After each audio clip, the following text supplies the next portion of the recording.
Hi, this is Dr. Sean Benzinger with secondopinion.org in our seminar of osteoporosis. For those that have not had any of our DVDs or information, we do this type of information, frankly, to try to help you understand a very difficult disease process and try to empower you as to what it is, what you can do about it, what your action steps can be to make a difference, as well as if you have to take further action steps, exactly how you take them, who is involved in those steps, as well as the most practical approach to the condition itself. If you've not registered for our free newsletter, please do so. The information is weekly. Every single week there's information being pounded out on video, audio, article form. So no matter what type of apparatus you have available to be able to glean the information, it is there. If you do not have access to email or that situation, please feel free to call the office. Copies of almost everything that we put on there will be available or tried to be made available to those of you that do not have that accessibility at a very nominal fee. So feel free to do that, but if you sign up for the free newsletter, sign up your friends, your family, anyone that you know needs this type of information to pop up, and maybe that one bit of information that they finally look at and they go, oh my gosh, that's the information I need. We have a genetic predisposition for it. I've been having symptoms like that. I haven't told anybody about it. I might as well start learning something about it. That's the reason for it. Today's seminar, osteoporosis. Modern day disease did not exist in the previous medical text until later than the 1900s. Limited presence in society that eat basic diets and perform hard labor jobs. In other words, it's a natural change in the female body, more than males, much more than males, so we're going to deal mostly with females in this situation. But if you work hard labor jobs or consistently exercise with basic diets, basic fruits, vegetables, lean meats, minimal sugars, caffeine, stimulants, and things like that, guess what? You don't seem to have major problems with fractures in those type of societies. It is the same for heart disease. It's the same for cancer. It's the same for obesity. It's the same for diabetes. Guess what? We're inducing the majority of the diseases that we're spending most of our gross national product on simply by the way we eat and the way we live. And here's the whole thing. It's not like we don't have them available. You can choose to sit down with your family and say, hey, guess what? We're just not doing this anymore. I'm not going to be the one responsible for training you to have obesity, diabetes, die of a heart attack in younger age than they should, or deal with cancer, because I know better. I'm going to get it together, sit down with the husband of the significant other and say, it's time to get it started. Osteoporosis ain't going to hit me and my girls. We're going to do something about it. You can actually do that. You don't have to wait for modern medicine to come up with some miracle and do 60 years of mistreating your body and wonder when they're going to come out with this miracle cure just for you, okay?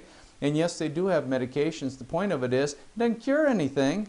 It doesn't cure anything. Hopefully postpones fractures that could kill you. That's about it. 44 million are estimated to have this disease, and 1.5 million fractures per year occur, and it can cost up to $47 million per day just to take care of the end result of the fractures associated with osteoporosis. So financially, it's a really big deal. Osteoporosis risk factors: having abnormal bone density. If you've not had a DEXA scanner, you're over 40, 45 years old, you should have one to get a baseline to see where you're at, unless you have been on hormone replacement for many years, unless you are a sodaholic that drinks it all the time, and if you've had a hysterectomy, early hysterectomy, or have had things removed, whether for cancer or otherwise, those risk factors are greater, so you need to make sure that you get the testing earlier, because you're the one we really got to watch. You're the one, and because hysterectomies are still so frequent in our society, unfortunately, this is something you have to be considered, okay? Family history of fracture from osteoporosis, mostly in females. If it's in the males, you got to watch that too. Being female, that's a risk factor. Being thin or small boned or small framed is a risk factor. So finally, being that shapely lady that you are is actually a great benefit. So there's one, okay, finally, okay.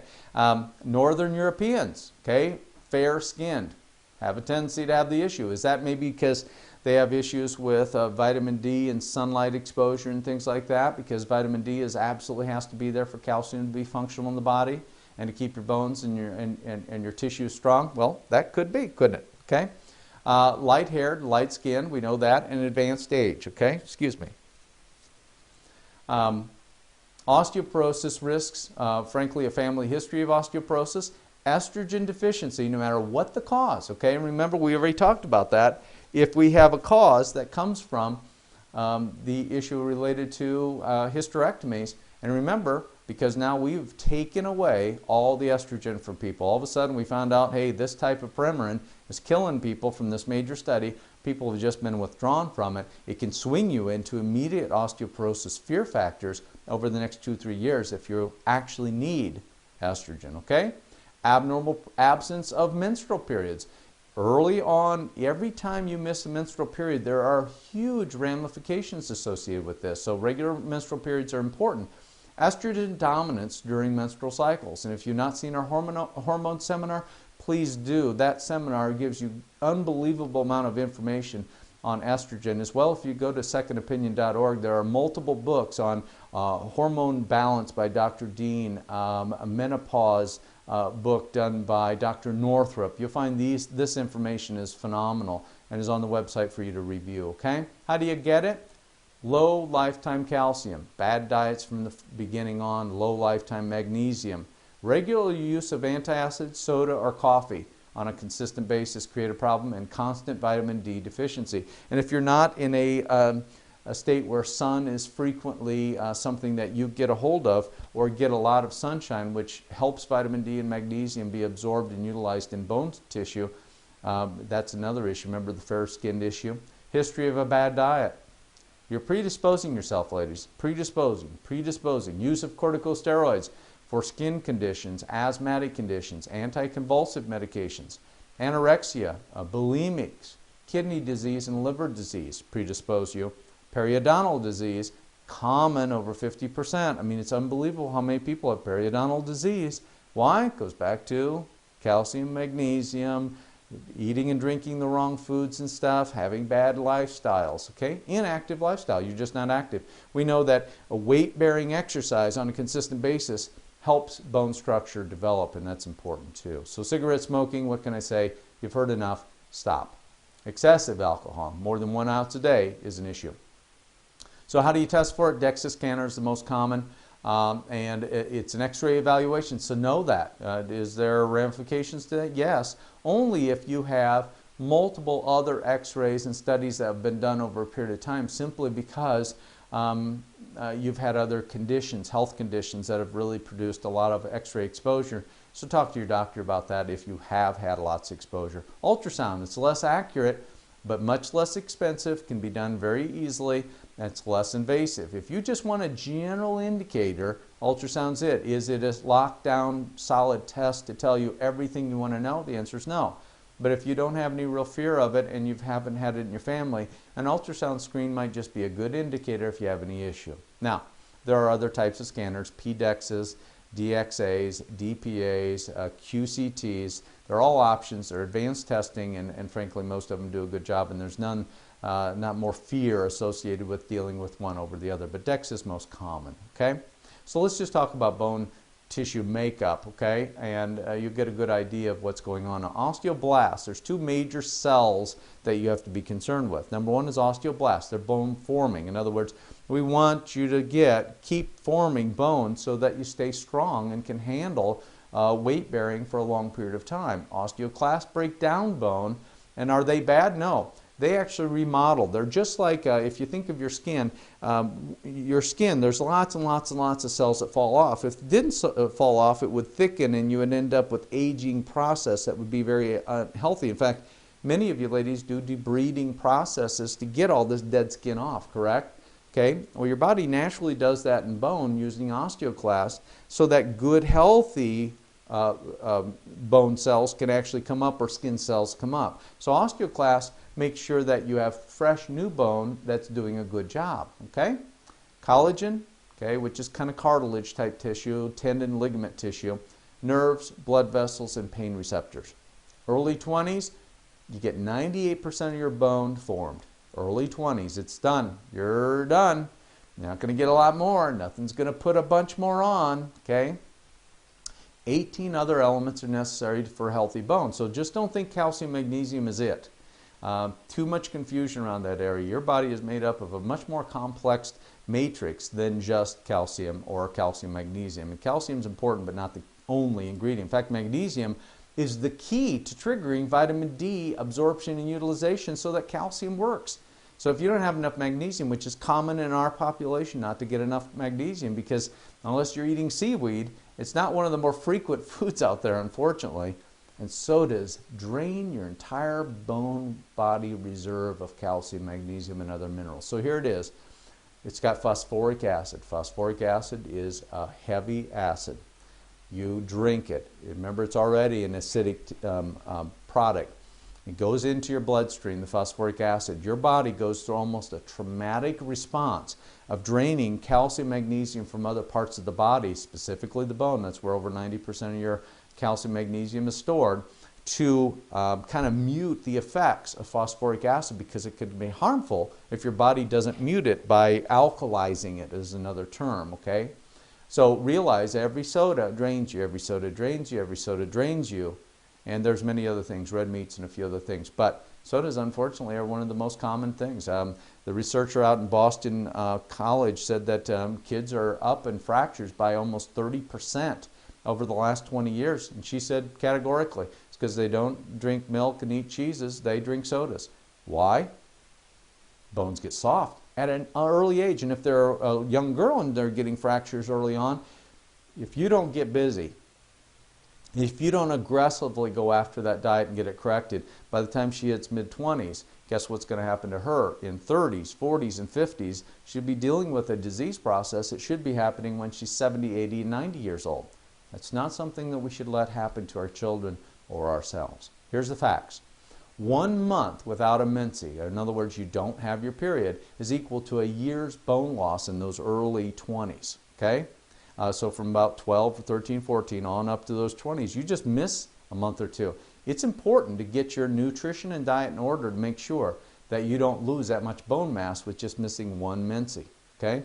So during having that constant flow of good hormones is important, and it's represented by having menstrual cycles. So those that are runners at an early age, athletes, and they run so much that their periods stop, guess what they're doing to their bone mass long term? Pretty big stuff, isn't it? Okay? So bone loss of 20% within 5 years of postmenopausal. So as soon as, on average, 52, you're postmenopausal from that point forward, 20% in 5 years of bone loss, just periods. It's going to happen no matter what you do. Okay? High homocysteine, a protein that they look at for heart disease, by the way.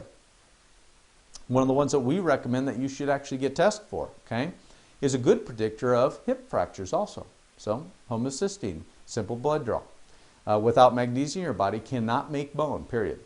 And if you're low on magnesium, it's frequently not in our diets. Guess what? You're probably going to have a bone production problem. Okay? The study of the FDA, what they said is, while estrogen may be a good option for some women, new guidelines developed in 2003 by the FDA advises doctors to consider alternative treatments. They're telling them that because, hey, we can't just toss them that pill anymore and call that normal. Again, try to get our hormone seminar. It'll tell you lots of other information about bioidentical hormones and how good they are and things that you should know about that. Extremely important, okay? Osteoporosis lifestyle preventions, okay? Children, load up on the finest nutrients in diet with supplements. So what? They don't like it. Who cares? It doesn't matter. You're trying to keep them alive. You're trying to make sure they have a quality of life. Those kids deserve the firmest hand of what they eat and how they take care of themselves and good nutritional support. They deserve that, and so do you deserve that. Herbal teas, limit the caffeine. And remember, just going to say it again, decaffeinated is not uncaffeinated, it's decaffeinated, okay? Decaffeinated simply means what? It simply means that there's decreased caffeine. about 30%. So 70% of the caffeine is still in there. So, and what they find is people drink decaffeinated, drink so much more coffee that they actually drink more caffeine than if they drank the fully loaded. So keep that in mind. Okay? Eat small, frequent meals, chew completely to help digestion. Pure filtered water, no sodas. Avoid steroids and other medications whenever possible. So talk to your doctor. Hey, is there any other options? Can I do anything at home to not have to take these types of medications? Talk to your doctor. Don't smoke. Avoid excessive alcohol. Little bits actually good for your heart. Actually, red wine, good for your heart. An ounce or two a day, good for your heart. Beyond that, it falls downhill very quickly.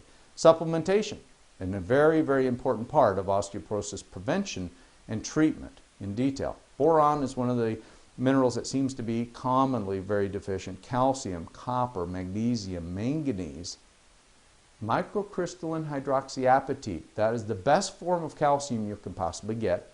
Okay? Glycinates, good forms of minerals. Glycinates. Okay? Carbonates I try to stay away from. Vitamin D, C, A, K, zinc, B6, and B12, very helpful. Jogging, I like walking.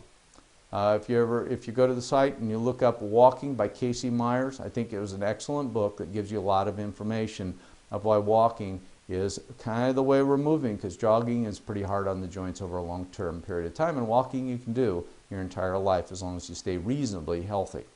Yoga, weightlifting helps the upper body, and when you're a thin, smaller framed young lady, weightlifting is going to be important for you to keep that bone mass. Tai Chi, movement patterns for the elderly or the young, but the elderly can do this without hurting themselves, and it's easy and it's flowing and easy on your body. Chai Kung is another type of Tai Chi type of exercise program. Biking, still resistant but not pounding on the body. Swimming is wonderful, Pilates fabulous, and simply putting on the music and dancing for 30 minutes every day could make all the difference on osteoporosis. Osteoporosis is a tough condition. It's an expensive condition. Remember, $47 million a day on average being spent? It's something that needs to be, first of all, prevented. And if we do start having tendencies, we know exactly what we have to do to go after it. Are there medications? The answer is yes. When those moderate to severe cases, medications make sense. We're seeing people being put on it in very mild cases without the research supporting that idea. So keep that in mind, okay? Secondopinion.org, the Indy Spinal Care Center, will be able to supply information that you can't get off the website. We hope you're telling families and friends. Feel free to extend this to your friends so that they can learn a little bit more about osteoporosis and some of the preventative methods that they can take on right now with their children to make a difference. We hope you've enjoyed today's seminar. We'll look for you next time, and may God bless you.